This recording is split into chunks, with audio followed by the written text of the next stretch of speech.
오늘은 일본의 독특한 유흥 문화이자 거대한 경제적 파급력을 지닌 파친코 이야기를 해보려고 합니다. 파친코는 언뜻 보면 그저 작은 핀볼 머신처럼 보이지만 일본의 전후 경제사와 사회 구조를 들여다보는 핵심 키워드이기도 합니다. 간단히 말해 파친코는 강한 중독성과 대규모 자본을 동원하는 유흥산업으로 공처럼 생긴 작은 쇠구스를 기계에 투입해 특정 지점에 떨어뜨리거나 원하는 경로로 유도하면서 각종 경품을 얻는 구조를 지니고 있죠. 일본 어디를 가든 번화가 혹은 주택가 주변에서 형형색색의 파친코점을 만날 수 있을 만큼 이 산업은 오랜 기간 동안 일본 경제와 함께 성장해 왔습니다. 많은 분들이 궁금해하는 건 바로 파친코가 어떻게 이렇게 크게 자리 잡았느냐 하는 부분일 텐데요. 이를 이해하려면 먼저 1920에서 1930년대 일본에서 코빈 고무공 놀이 형태로 시작된 오락기계 문화부터 살펴봐야 합니다. 당시만 해도 단순한 기계식 놀이 장치였지만 제2차 세계대전 직후 혼란기에 접어들면서 파친코는 급속도로 확산되었습니다. 전쟁 직후 일본 사회가 피폐해진 상황에서 적은 돈으로 빠른 쾌감을 얻을 수 있는 파친코는 대중에게 하나의 탈출구로 작용했던 것이죠. 파친코 산업의 성장에는 여러 배경이 뒤섞여 있습니다. 우선 전후 재건 과정에서 일본 정부가 경제 발전을 최우선 과제로 삼으면서 각종 민간 산업에 대한 통제와 규제를 탄력적으로 운용했습니다. 전쟁 직후에는 엄격한 오락 규제가 어려웠던 점도 한몫했습니다. 동시에 귀환한 군인, 실업자 등이 자본이 적게 들면서도 비교적 빠른 수익을 낼 수 있는 파친코 사업으로 몰려들었습니다. 그러나 이 과정에서 어두운 측면도 있었습니다.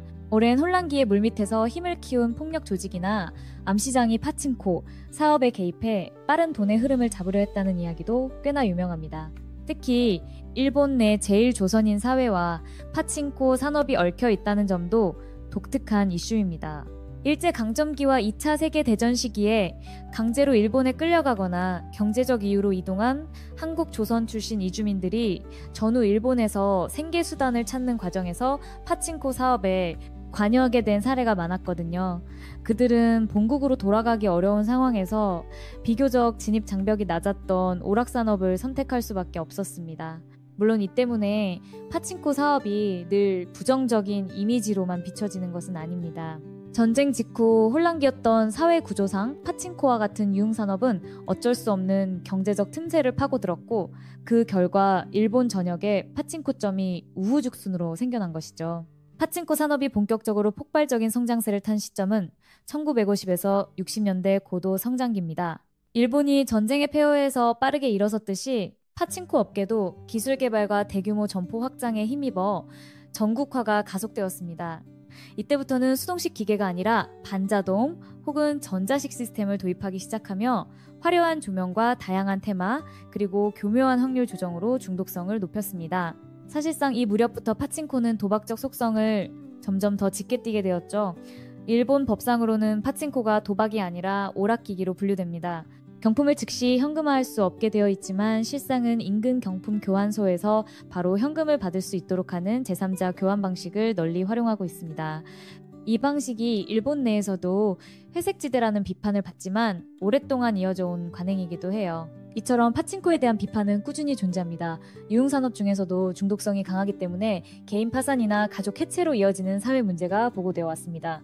정부나 지방자치단체가 간헐적으로 규제를 강화하고 사행행위를 억제하려 시도했음에도 파친코 업계는 강력한 자본력과 로비를 통해 시장 규모를 지켜냈습니다.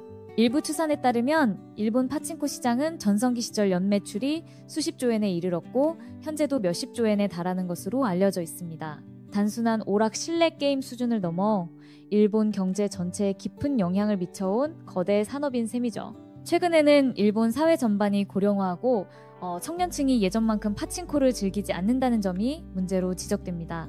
모바일 게임과 이 스포츠가 발달하면서 굳이 시끄러운 파친코 매장을 찾기보다는 스마트폰으로 간편하게 즐길 수 있는 다른 게임에 눈을 돌리기 때문입니다. 실제로 일본 각지의 파친코점들이 대규모 리뉴얼을 하거나 아예 문을 닫는 사례가 늘고 있습니다. 그러나 그렇다고 해서 파친코 산업이 사라지는 건 아닙니다.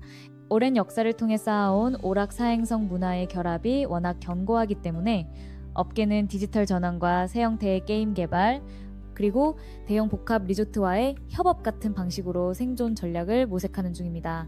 여기서 흥미로운 점은 일본 정부도 파친코에 대한 납세나 관광 자원으로서의 활용 가능성은 무시하기 어렵다는 사실입니다. 한때 파친코 매출이 일본 GDP의 몇 %를 차지한다는 농담 섞인 통계가 나올 정도였으니까요. 실제로 업계는 내부적으로 소비자를 붙잡기 위해 각종 이벤트와 프로모션, 그리고 최신 디지털 기술을 도입해 게임성을 대폭 개선하고 있습니다. 여전히 이 산업이 일본의 전반적인 경제 상황, 특히 고용과 세수의 측면에서 무시 못할 존재라는 사실은 명백해 보입니다. 정리하자면 파친코는 일본이 전후 혼란기에서 고도성장기로 넘어갈 때 대중의 심리적 경제적 틈새를 파고들어 폭발적으로 성장한 대표적인 유흥 산업입니다. 동시에 각종 이해관계가 얽힌 거대 자본의 산물로 오락성과 도박성의 경계에서 지금까지도 끊임없이 논란을 빚고 있죠. 무엇보다 파친코가 오늘날에도 일본 곳곳에서 여전히 수익을 창출하고 있다는 점이야말로 이 산업의 강력함을 보여줍니다. 물론 사회적 비판과 중독 문제, 그리고 차세대 소비자 유입 감소 같은 변수가 존재하기에 앞으로의 앞길이 순탄치만은 않을 겁니다. 그래도 매번 규제가 강화될 때마다 독자적인 방식으로 활로를 모색해온 파친코 업계의 유연성은 무시하기 어려운 부분입니다. 오늘 이야기의 핵심은 파친코가 그저 작은 핀볼 머신으로만 치부될 수 없는 거대한 문화적, 경제적 현상이라는 점입니다. 일본이라는 나라의 역사와 구조를 살펴볼 때 빠뜨릴 수 없는 요소이며 그 원동력과 배경에는 치열한 재건시대와 고도성장기의 흔적들이 깔려있죠.